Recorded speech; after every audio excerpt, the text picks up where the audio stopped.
Welcome to the Legendary Backlog, your home of gaming news and all aspects of gaming, retro to current gen. We got you covered. This is episode 2.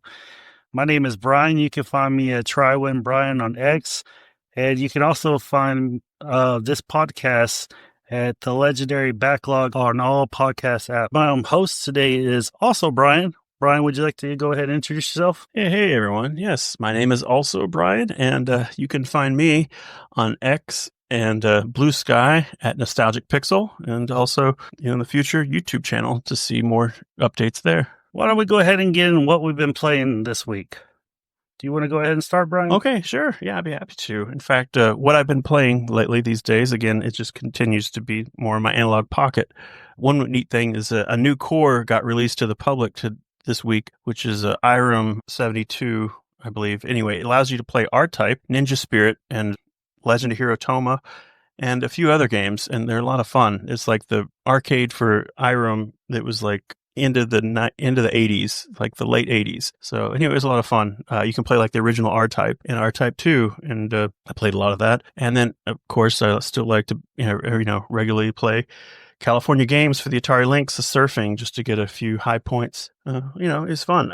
I was having really good luck this week. Sometimes it takes me a while to warm up, but I've been doing it so regularly now that it's a lot less warm up. Besides that, I still need to get back to playing Resident Evil 2, the remake, but that's what I've been up to. Yeah, you seem to really enjoy that analog pocket. Yeah, it's the kind of thing that changes over time as the new cores get released. There's been a lot of functionality that's been added since I originally got it a few years ago. So every once in a while, it's nice to check in with it. And it's kind of like the Switch with the dock. I just kind of plug it into the TV, play it there, or pick it up and play it portably. And I tried playing some of the music, the Nano Loop music generation stuff. It was fun, but I'm nowhere to start up a DJ career with it yet. That sounds very cool, man. I definitely want to get an analog pocket one of these days. Right now, I got my eyes set on some other things. What I've been playing this week is RoboCop Rogue City. I went on my PlayStation in the spirit of my backlog and was like, I downloaded this game for it because it's the PlayStation Game of the Month or one of them. I went and started it. I expected to play for like 15, 30 minutes, and never play it again, just delete it off my hard drive is what I expected. I actually ended up really liking the game. It's pretty cool, dude. I really enjoyed it. It's a first-person shooter. You play as RoboCop, right? So, but, most first-person shooters, you're really fluid, right?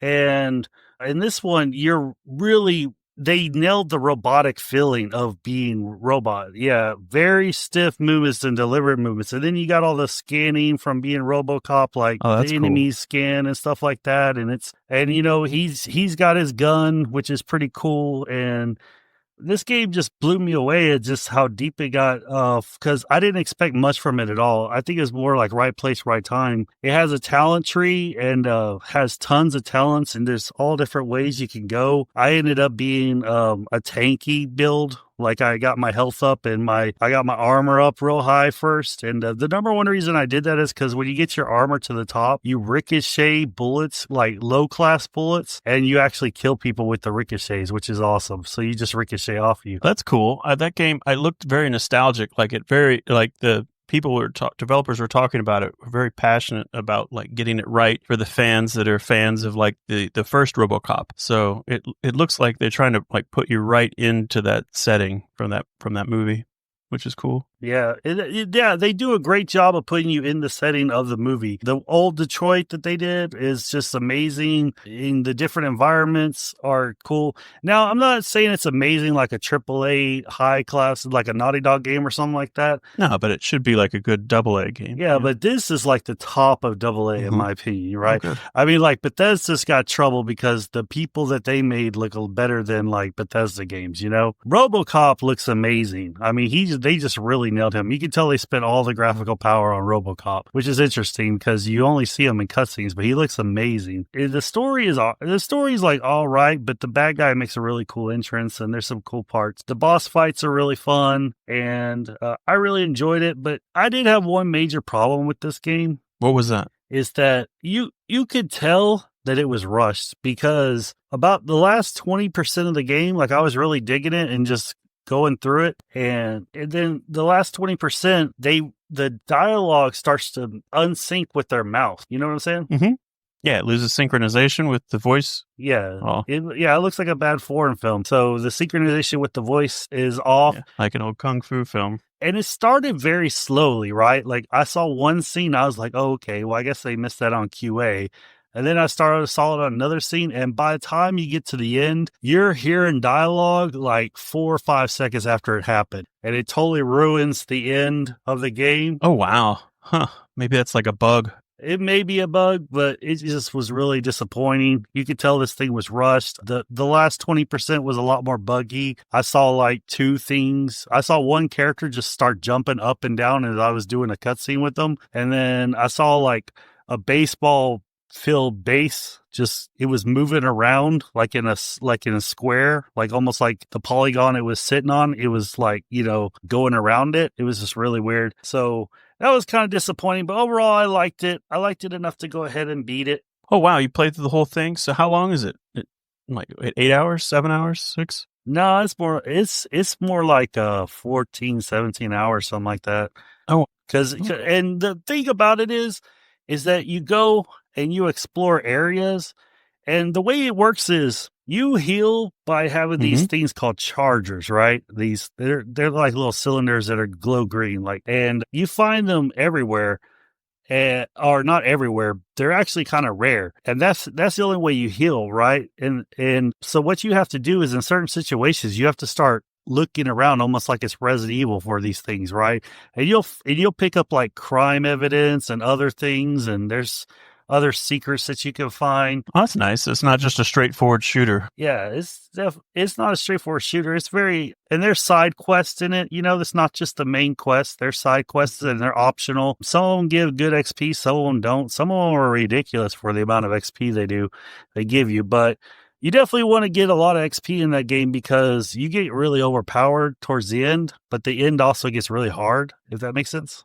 Oh, that totally makes sense. Also, one thing is like I really need to get added storage to my PlayStation 5. I really can only juggle like a few games on it now, and there's like games like this are stuff I want to try out, but it's always like a huge decision of deleting something that I'm wanting to currently play or whatnot. Yeah, now that I have my M2 storage, I can't live without it. Yeah, I noticed you've taken full advantage of it from the moment you got it. Yeah, it's still, what's crazy is like for some reason on the PlayStation 5, the 768 gigs or whatever they give you doesn't feel like anything. But when you add just 2 terabytes to it, it seems like that's like all you need. Cause like I still have like 700 gigs left on the M2 storage, but I don't keep everything on it. But, things we play, I keep on it, Yeah, or things you might want to play that showed up in like the PlayStation Plus for the month. Yeah. Like this PlayStation Plus, I already played Friday 13th, which was one of the games. And then the other game, the Digimon game, I'm not even interested in.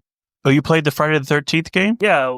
Isn't that the same Friday the 13th game that came out years ago on the PlayStation 4? I believe so, but it's one where one person plays Freddy and all the other one plays the counselors? Not Freddy, Jason. Yeah. Yeah, Jason. One person plays Jason and everyone is the camp counselors trying to escape the camp without being killed, right? Right. Then you have to go, oh, it's so much fun. That game. I was a big fan. I know there's another series that's like Dead by Daylight that's the same setup and it has a lot of DLC for all the different characters and different horror franchises. But anyway, I really thought that Friday the 13th was such a great concept with the franchise, that one person could be the bad guy and everyone has to try to like work their way to get out. Yeah, I think that was a great game.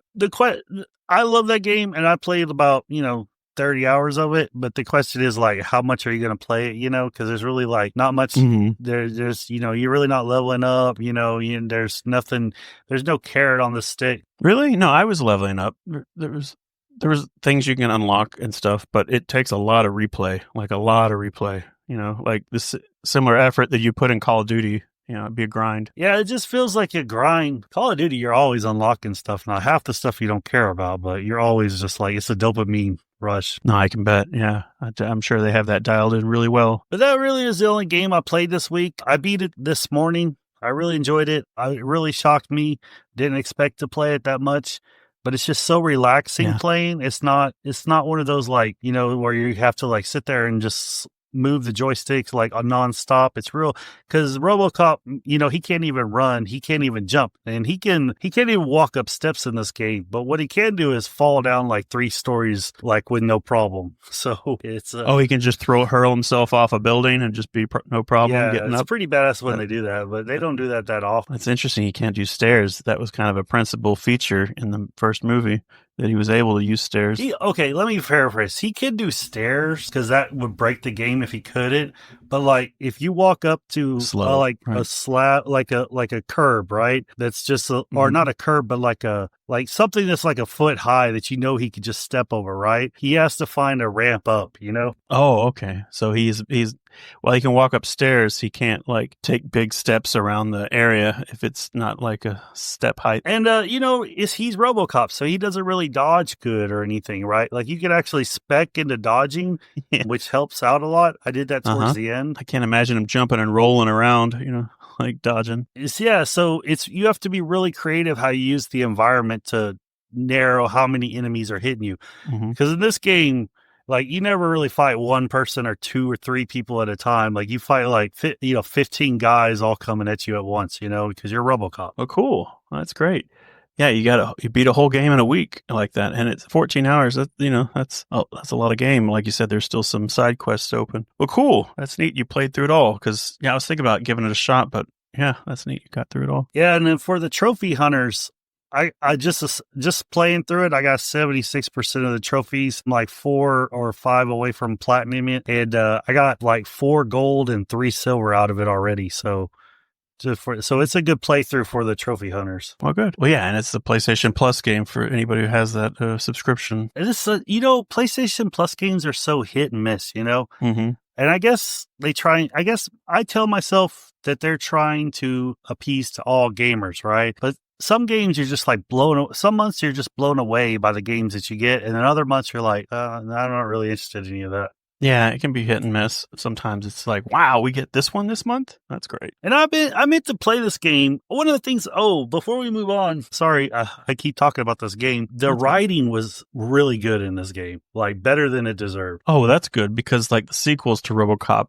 the writing's not very good, so I'm glad to hear that the game writing's good. The dialogue was so amazing in this game. After I beat it, I looked up who the writer was, and sadly, he's only done like 4 games, and they're not really well known. He did like Terminator Resistant, and then he did Soul Blight. Those are like the other 2 games, and he did another RoboCop game. I think, was that recent Terminator game? Yeah, I think so. But the dialogue was so good, it reminded me of almost a Grand Theft Auto 5, the dialogue, because... Oh, yeah? Oh, cool.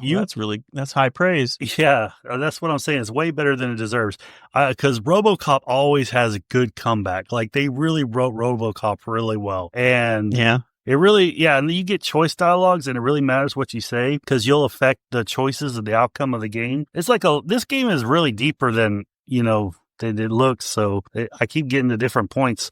But yeah, the dialogue was really good, and you wouldn't like it. I laughed several times just passing groups of people, and them saying something to RoboCop or just what they're talking about. Like one time, because it's old Detroit, so the gangs have taken over, and the police have like lost rule of the city. Did it look like downtown Dallas, like the movie? Yeah. So one time you're in Deep Ellum.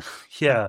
So one time I was like rescuing this group of people, and this girl yells at RoboCop, and she goes, "RoboCop, can you call my boss? He's not going to believe I've been held hostage 3 times this week." Yeah. And that's just like an off the cuff, just background, whatever. Like woman saying this. That's funny. Yeah. So the guy that wrote it, I think his name is like Jason.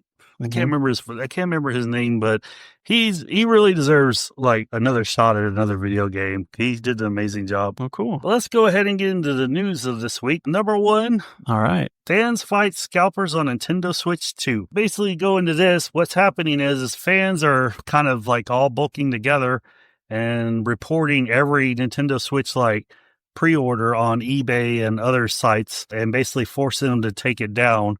The reason why they're able to take it down is because there's a rule saying that on eBay, at least, that you have to be able to ship the item within 40 days, and you have to, what is it? You have to ship the item in 40 days, and you have to say it's a pre-order, not a sell. So a lot of them are getting taken down, and it's just like the first time that like they're actually having success doing this with scalpers. But at the end of the day, though, that's good. It's still going to probably hit eBay when the system comes out, and there's nothing you can really do about it. And pre-orders aren't even out, much less in America. I know Europe is getting pre-orders, so people are trying to figure out how to get them that way. But yeah, with the pre-orders not even out in the US and Canada right now, it's good that they're trying to clamp down on the scalpers. Yeah. I wanted to get your thoughts, what you kind of thought about that as far as like, is it going to make a dent? Is it going to do anything? Is it going to maybe raise to or more attention to the scalper issue with consoles? Or do you think it's just going to go on like normal but the people are giving it a good try? Well, I think I remember hearing like one of the provisions Nintendo was wanting to do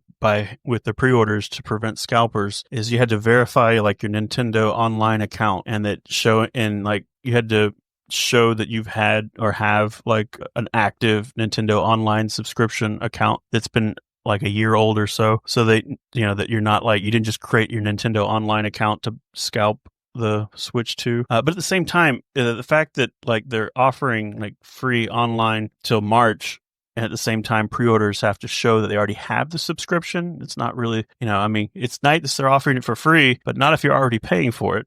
So but I can see they're, it looks like they're trying to do something. But since this, the pre-orders aren't in America yet, it's hard to say what it's going to look like. Yeah, because they hadn't started. But I think they're trying, and the fact that the fans are trying to like cut down on it, we'll see. June's not very far away, but there's a lot that can happen between now and then. I had a guy lie to me at the gas station this week. He had a Zelda shirt on, and I complimented on him, and I started talking to him. He told me he had a Switch 2 pre-ordered, and I was like, nope, sir. Not yet. Maybe he's one of the guys that bought it from a scalper on eBay.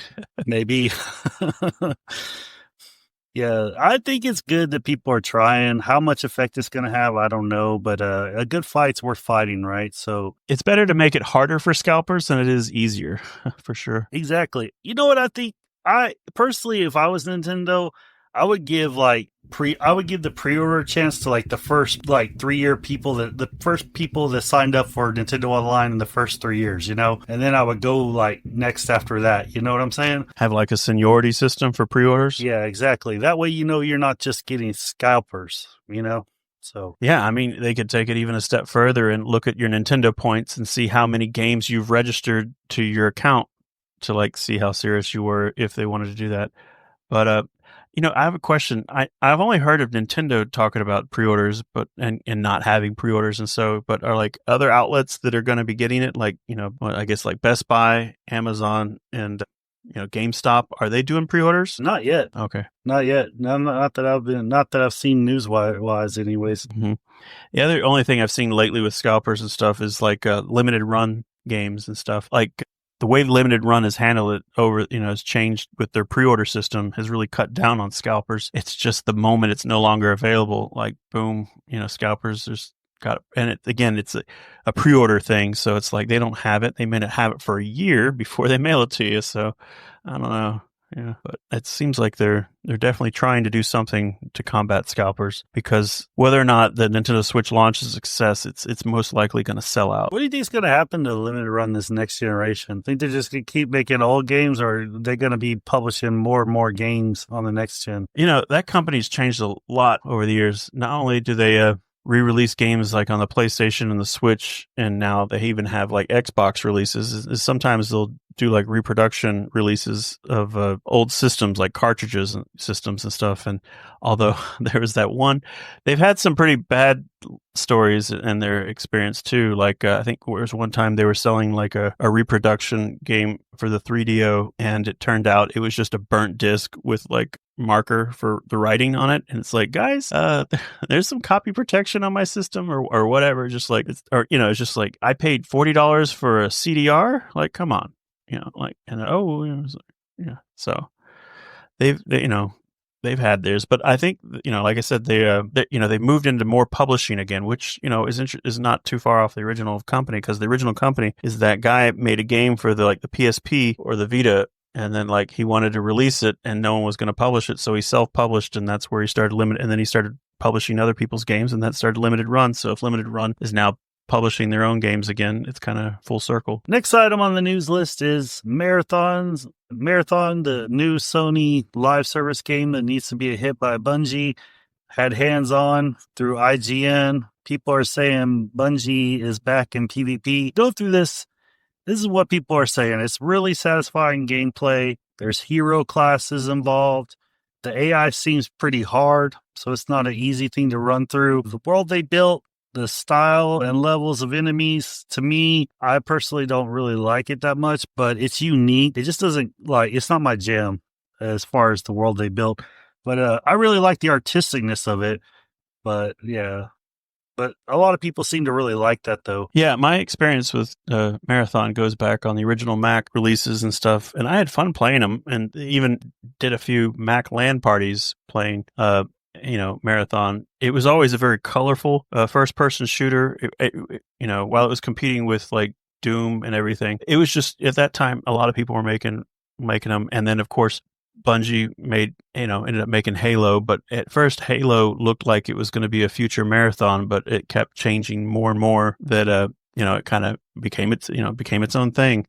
And while Halo was going to be originally a Mac release and they were largely a Mac producer, now they're coming out with this, and I don't think there's a Mac version, but that's all right, I guess. It's always been a colorful game, so it's neat to see this new, Marathon is also going to keep that, where there's a lot of bright colors and everything. So it definitely is trying to capture its style that it had. It's a very unique style. The worlds look pretty cool. The robots looks, unique. Everything looks really unique. Like when you look at it, it's like that's Marathon. But yeah, I just the color palette doesn't work for me. I know it's going to work for a lot of people, and it's going to in everything.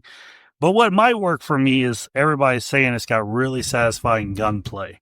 And it's really, they say, the quote from IGN was basically only like certain studios could do, Activision with Call of Duty or Bungie with Halo. Oh yeah, Bungie is great with gunplay. Like that was the best part for me with Destiny and stuff, and with Halo is like Destiny. It wasn't the problem of the gunplay for me. It was just the redundancy or repetition for me. And, at first it seemed like I had to do so much work to get into raiding. And then when I probably could do raiding, I was at that time already exhausted from it. But I have a hard time. I like playing story-based games, and the ones like that, it's hard to stay hooked for long for me on that. I can, maybe go a few months, but I'm not the guy that plays a game year round like that. What do you think about the fact it has hero classes? Isn't that similar to like Overwatch type of deal where people are hero classes? Yeah, it's going to be it's going to be up to 18 people in groups of 3. So you would have ideal like 6 groups, and then is it everyone for themselves, or do you control 3 or multiple people, like any kind of RTS? You can't kill your own team, so it's beneficial to work together. But I think that's going to be a problem personally. I think the idea of having 18 people broken up into groups of 3 is going to make people that have a really tight gaming, like bros that have been playing Call of Duty together for years. Those people are just going to run over people, because one of the things that we haven't mentioned yet is that you get to keep your loot when you teleport out and go back in with it. So it gets to this situation where it's the rich get richer and the poor get poorer, because when you start and you go up against teams that are really loaded, you're just going to get wiped out. Oh, so it's going to end up with a lot of uneven online play? Yeah, a lot of uneven online play. And I think that's going to be a real problem. And also they're doing like a closed alpha this month, right? That I don't know about an alpha, but they're doing... I thought I read somewhere like April 25th, they're doing a closed alpha, and I'm not sure how you get in, or if it's invite only, I don't know. It's probably invite only if it's an alpha. Beta could be possibly everybody. Well, they said it was closed, so it seemed like, okay, yeah. But one of the things that supposedly fixes that is there's these vendors, so if you go in and get a little bit of currency, you could start to buy stuff and go out there a little bit more loaded, but you're still going to get wiped by people who have just been farming people. So that's a little frustrating to the player base right now, or the people that touched it. And then the other thing about it is they're going to have seasons where gear reset, like Diablo, like basically where your character just... Oh, like kind of like WoW, where they have different phases? with different higher item gear comes out every time. Well, this is more like they stripped you of everything. Oh, okay. So yeah, wow. So they strip everybody from everything. So it's not like you're going into the next phase of WoW with Bis from the first phase versus somebody that just hit the max level. This is like you're ripping away everything. So I don't know. Some people really enjoy So that. each season just resets, huh? Yeah. Like each season resets. So that's got to be hard to put all that work into a character and just watch it reset, you know? But it gives you that. Well, I could see you put all that hard work into it and then it resets and then you just stop playing the game. Yeah, exactly. That's a high possibility for them. It's coming to PC and PS5 simultaneously, so that'll be good. And I think it's also coming to the Xbox. And this is the first like Sony Bungie game, right? Yeah, this is the first Bungie game that's released under Sony. After Sony bought Bungie for $3.1 billion and how Destiny 2 went down at the end and everything, Bungie really needs a win. There's been some executive board fighting and stuff like that, and Sony took over some positions and they just really need to win. Well, good. I don't know. I'm interested to see how it comes out, but I do know I look at like the early release video stuff with a grain of salt because I always remember like when Halo 3 came out on the Xbox and it got like that big cat helmet Legendary Edition. It came with a really cool making behind the scenes disc. It was like like a DVD video or whatever showing like the developer diary. And about at that time, like they needed a preview trailer or something for E3, and they made the technology preview trailer or whatever for E3, but they made the trailer, but they didn't like record footage of a level they'd already made. They actually just put a lot of effort just to make the trailer and still didn't have like any of the game done. They were still working out the technology. So it was like the last years where they actually like put all the technology together and built the levels. So it was so when they show this, it's like, okay, it's neat looking and that's neat, but yeah, until there's something you can play, it could be anything from there. I'm looking forward to trying it. Are you looking forward to trying it out? Yeah, if there's like a open beta or anything, I'll definitely take a look at it. Or if it shows up on PlayStation Plus, I didn't like the attachments. They keep using the words premium game. Like, okay, premium game. I hear you. So you're saying how much you want to charge for it? Mm-hmm. Okay. Yeah, I mean, I'm going to try it. To be honest with you, I'm trying to stick away from live service games right now because that seems to be the ones I get hooked to, and they suck away your life. It makes it hard to play other games. Yeah, I only have one game like that ever did it, but that was World of Warcraft. So I don't want any game that's competing with that. Exactly. And I'm done with Warcraft for now. All right, the next news item is the Lunar Remaster Collection is officially announced, and there's an official trailer for that. It's coming to the PlayStation 4, the PlayStation 5, the Xbox One, the Xbox Series S, Nintendo Switch, and PC, Steam on April 18th, 2025. That's great. It's coming out soon. Yeah, it's coming out, next Monday? Yeah, Lunar was like one of its first releases was like on the Sega CD, and those are some coveted Sega CD games. And then, it's gotten different re-releases on the PlayStation and everything. But it's nice that they're putting this collection together on a remaster, and it seems like it's on anything that's out there these days right now. It's a pretty wide release. That's nice. Did you watch the trailer? Yeah, it was just... Yeah, I mean, I watched it, but I can't remember much. It just, I only know Lunar from a distance. It's got great animation and everything, and the story is supposed to be really good. And yeah, they've made, I don't know how many are in the collection. 2. It comes with Lunar, the Silver Star story, basically retold again. What is it? Lunar Eternal Blue. I never beat Lunar Eternal Blue. I got pretty far in it, but I did beat the first one. I can't wait to play these. I just got to have this collection. And I'm wondering, are you going to give this a try now, 20 years later? Probably after not. The PlayStation release? And there was how many years before, since the Sega CD release? What's the combat like in Lunar? It's like you know what? This would be a good starting RPG for you if you want to get into RPGs, because it's like the old school, like menu base, so you don't have to worry. Turn based, right? So you don't have to worry about like being super fast or anything in that game. Yeah, reflexes wise, sure, but I don't know. I have such a lack of knowledge of playing turn based games that in order to get into it, I'd have to have like someone hanging out on the couch telling me what button to press for the first like 4 hours. Understood. It looks pretty. How much? Do we know how much it's going to cost? Like a $70 game, or? So the price is going to be $49.99. Okay, so yeah, that's not bad. You said you're wanting to play this, right? Yes, I cannot wait to play it. What system would you want to get it for? PlayStation 5, maybe Switch. 5? but it's definitely a PlayStation 5 game for me because like I want to have it in my library for the Sony system, and I want to have it on my big screen TV. I think the artwork is amazing in that game. The sprite work is just phenomenal. To have it HD and be all over the screen, it's gonna be really cool. The little effects they do during battle, it'll be pretty neat. And just the towns are fun to explore. But it's like one of those games where like every time I go to a town, I just talk to everybody, you know? So it takes time to play those games. Oh, sure. Yeah, I can understand that. Just even poorly playing Zelda 2, I learned to talk to everybody. But, even then, that was just, what they were telling you was pretty cryptic. But ever since that game, I've gotten used to like, okay, I need to talk to everybody here before I move forward. And yeah, I could see if the choices of the PlayStation 5 or the Switch, I would go with the PlayStation 5 version just because while it's neat, it's on the Switch. You always ask that question, what did they sacrifice to put it on this system? Okay, I'm just going to be honest. I'm going to buy it new on the PlayStation 5 and probably buy it on sale on the Switch.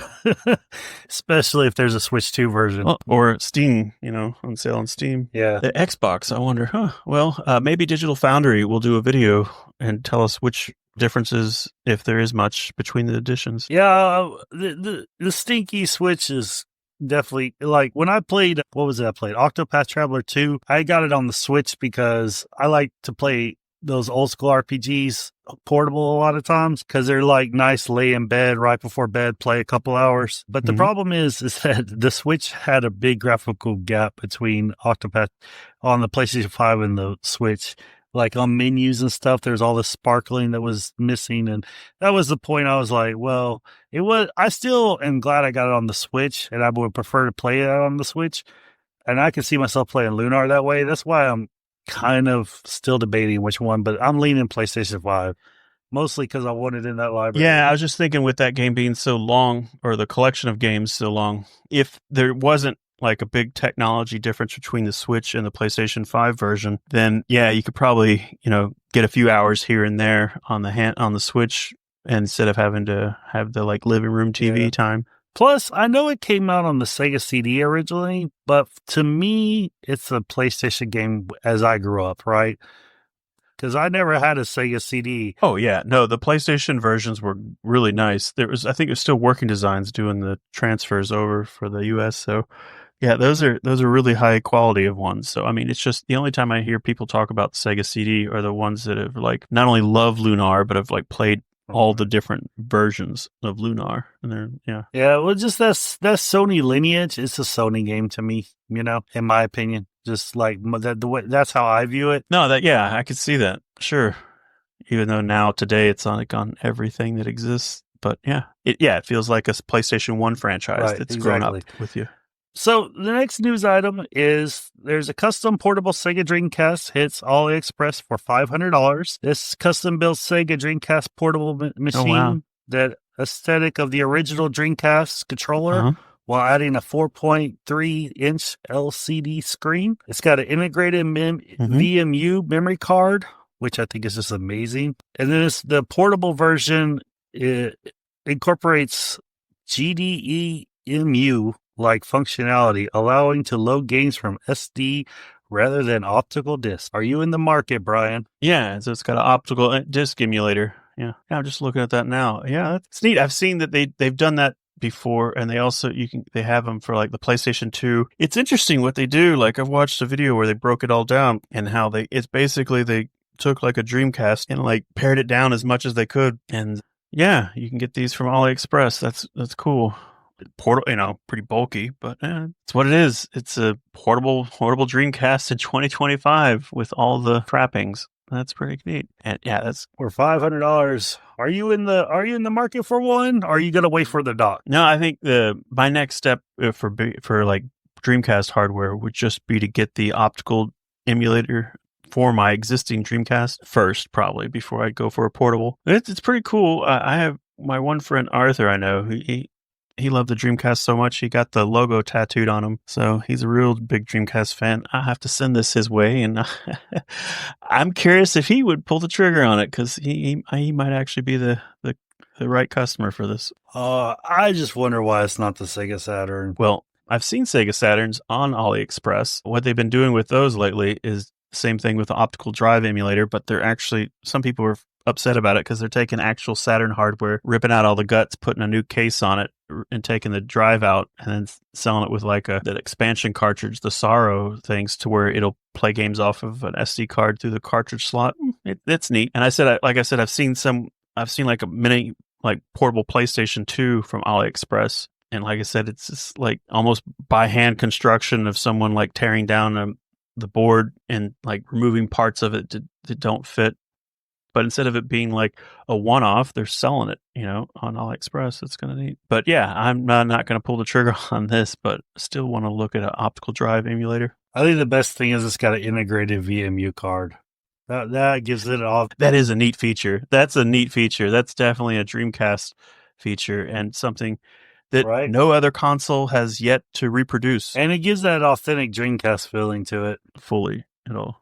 Yeah, well, it looks like it weighs like an authentic Dreamcast. It's like a brick. It's neat, though. Yeah. Next news item is a Steam Deck prototype sold for $2,000. It was originally on auction for $3,000, but it ended up selling on eBay for $2,000. Brian, are you in the market for a Steam Deck prototype at $2,000? Unfortunately, that's the one area I never started collecting was prototypes. I think I missed my window on pretty much everything that it came out. And then it seems like a lot of those you had to know the right person, be at the right place. But every once in a while, you'll see someone go, I went to a garage sale and, I got this. And then like, oh, where do you live? And like, oh, in the Seattle area. It's like, oh, okay. So like someone who worked for one of these companies in that area is selling off something they didn't realize was a prototype. Steam Deck is something I would like to have at some point, but I don't think I would start with the prototype. I'm not that type of a collector. I think it's neat that it's sold for $2,000. I'm glad somebody appreciates it, and it's not being just junked away in a box and forgotten about and eventually thrown away. I'm glad somebody's going to keep it, appreciate it. Maybe they're going to, eventually one day give it to a museum. That'd be kind of cool, as we're trying to preserve gaming history. Yeah, and it's just interesting to hear, like, a lot of times, like I said, you'd hear about these prototypes, like, a few generations later, not while the generation is still active on this system, but it's neat. Sounds like someone's appreciating it, and it's not like one of these ridiculous auctions for like the original Super Mario Brothers in the box for like $500,000. It's realistic. So now let's move on to our segment of talking about a 5-year-old game, or a 5-year or older game. Today we're going to be talking about Hang On. It was originally released on the arcade in 1985 and later ported to the Master System. It was the first arcade game to use 16-bit graphics, the highest grossing video game of 1985 in the United States, and in 1986 it was both the United States and Japan the highest grossing video game. Hang On, the second game. Hang On was developed by Yu Suzuki. His first game was 1984 Championship Boxing, but this is really interesting. He went on to create Virtual Fighter, the first 3D fighting, and Shimu for the Dreamcast. He's an interesting developer. He's kind of been everywhere. Yu Suzuki? Oh, he's a legend at Sega. He's made tons of really great games over there, Yu Suzuki. But also, I think you hear a lot of him too about when they talk about it is like the music. So I think he also did like a lot of music composing as well. He's a big deal over there. He's like the Miyamoto in a way. Yeah, he created cutting edge technology. Yeah, Shimu was a big leap at the time. Right. Well, let's talk about what a leap Hang On was. It was the first 16-bit arcade game. And it looks fantastic today. I was playing the arcade version, it looks like a 16-bit game, and it looks, like Sega was on fire at the arcade. They were coming out with home ports and stuff, but like you said, it's the number one grossing game of that year, and then the year after. It was a cool thing, and their arcade games with their racing games and stuff. This was a really cool cabinet, and a lot of there was different ones that stand up, but the one that was really cool was the one that was just a full-on motorcycle with a little CRT right where the handlebars are, and you're leaning it left and leaning it right. I remember that was a lot of fun to play at the arcade. It was, and that's another one of those technology leaps, because this being 16-bit graphics and having the whole arcade with the motorcycle led to a whole racing revolution in the 80s and early 90s, all the way up. Yeah, and they were really trying to push 3D without having a full grasp of 3D, but where they were scaling graphics and everything to get and having the road go up and down and not just left and right to simulate some sort of 3D effect through scaling that they were really trying. And like I said, with the arcade things, I remember my dad, like, I couldn't get him to sit down and play on the Nintendo or Super Nintendo or Genesis at home, but like, take him to the arcade, and he's all about those driving games or any game that like gives you an experience like that where you're on with a steering wheel or just like moving around like that you can't like do with a controller at home. But it's such a fun game regardless. It like I was playing like you said, it came out on the Master System that same year, and while it was the first 16-bit arcade game and it was on the 8-bit, it's a really solid port. It looks great and plays really fun. I just don't have a wheel for the was there a wheel for the Master System? That I do not know, but I do know this. I had the Sega Master System port, and it was one of the first games we got for our Master System. And I thought this game was the hardest game in the world, and I could not stand it. And I put it away for like 3 months. And then later on, I was tired of all the games that we had. I started playing this, and it forced me to figure it out. And finally, I figured out, this is before the internet, you could just look things up. I finally figured out the gear shifting in it. And once I figured that out, I started to get kind of good at the game. And I got to the point where I could run through the levels and it like never ended because it's only 5 levels and then it recycles, right? And then it just you just keep racking up points. So it's yeah, it's one of those games. If you reach the checkpoint, you can continue playing. But if you make too many mistakes, you don't make the checkpoint and it's over. Similar to like Outrun, which once I understood that when I'm going back and playing it, it made it a lot simpler to understand. And again, like it's one of those games where you can't just hold the gas down the entire time. You have to strategically know when to let off. Yeah, this game actually has a lot of skill for how simple it is. That's one of the things I like about it. It's just good, solid gameplay. I know nowadays looking at Hang On, it looks pretty old, but the skill and the gameplay is just really a fun because it gets you those moments where you're like, oh my gosh, I almost hit that guy, or oh, I almost hit that, or oh man, I hit him, and your life is over, or not your life is over, but you start to lose time and eventually it runs out of time. Yeah, it's a beautiful game though. Like you said, 16-bit graphics, you could tell because I even was checking out like Super Hang On and then and Super Hang On is very much like Hang On. While it came out like a couple years later, they didn't. It's not like Super Mario Brothers 2 where they decided to just change the formula. It plays exactly like Hang On, just with a couple of updates. And it came out on the Genesis, which was 16-bit, and that looks great. But yeah, it holds up. But like you said, simple mechanics, but it's mastering it is the skill. And you could play this game.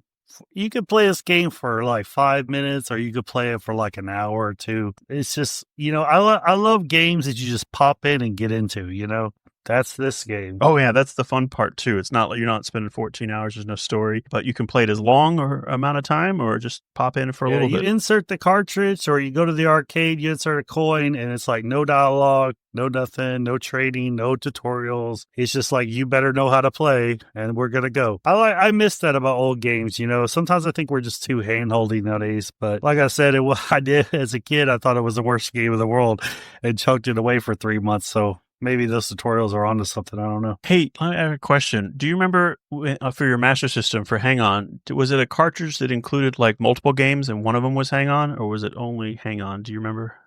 Mine was my Hang On was only Hang On. Okay. Yeah, I was looking online and, like you said, Hang On was included, or you had it around the time when you got it, but it looked like it was a pack-in for a while, and then they had it was a combo disc of like kind of like Mario Kart and Duck Hunt, but it was like Hang On and one other game, and they made a couple different versions of that. You know what? I'm gonna go back on that. I think I did have the combo because I remember what game it was comboed with. Like Safari. It was comboed with like a disc game where like disc flew out. I don't know what it's called because I'm not a hunter. It's a light gun game, right? Like a light gun game. Yeah, it was a light gun game, but you know how hunters throw out like those discs in the air and they hit them? Yeah, I think it's called like Safari. They had like a Duck Hunt. The Master System had like their own kind of like Duck Hunt. It was a shooter like that, a light gun game with their cool all black light gun. My cousin was the only person growing up that I knew that had a Master System, and went and visited them at the time when that was still relevant, and we had a lot of fun. And it was neat just to play it because like I hadn't seen one before. But the Master System was really nice. It had had a really nice color palette. The 8-bit graphics were really sharp, and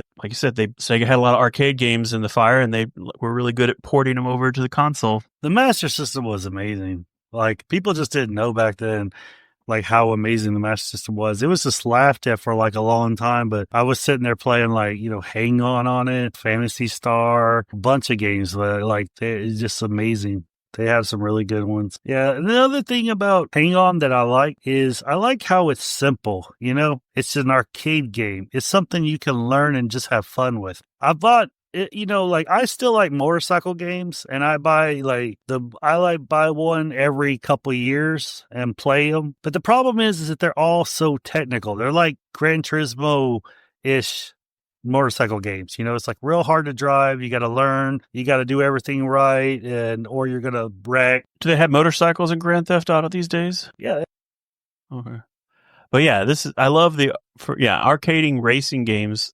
Or that kind of genre of racing games, I always find very appealing because it's you walk in front and you pop it in, play it, and you're not like trying to build up or level up or unlock things as much because it's an arcade game. But you can play it as much as you want or as little as you want, and if you have a lot of time, great. If you only have a few minutes, great. One game I wanted to bring up was Super Knight Riders.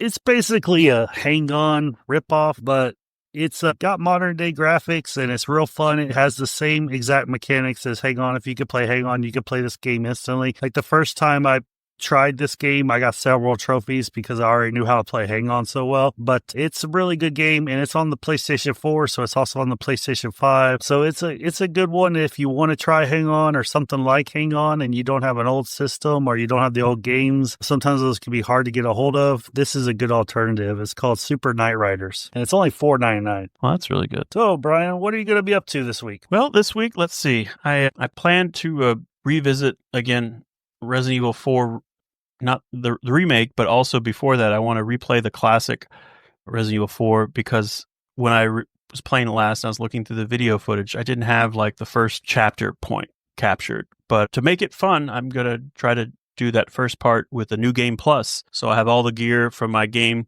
When I beat it, jump in and go through it. I want to play that a little bit. And like I said, just to get to like the next chapter point and then dive back into Resident Evil 4 remake, but one of the reasons I want to play that little part over with first is so that I can clear off space off my hard drive and try games like RoboCop and stuff. Because right now it's pretty full, and I need to play this, or I want to play this a little bit more before I take it off. So I'm going to try a little bit of New Game Plus on Resident Evil 4 Classic. That sounds great. I'm tempted to play New Game Plus on RoboCop Rogue City. I really enjoyed that game, but I'm kind of think it's just, I think I just had enough of it.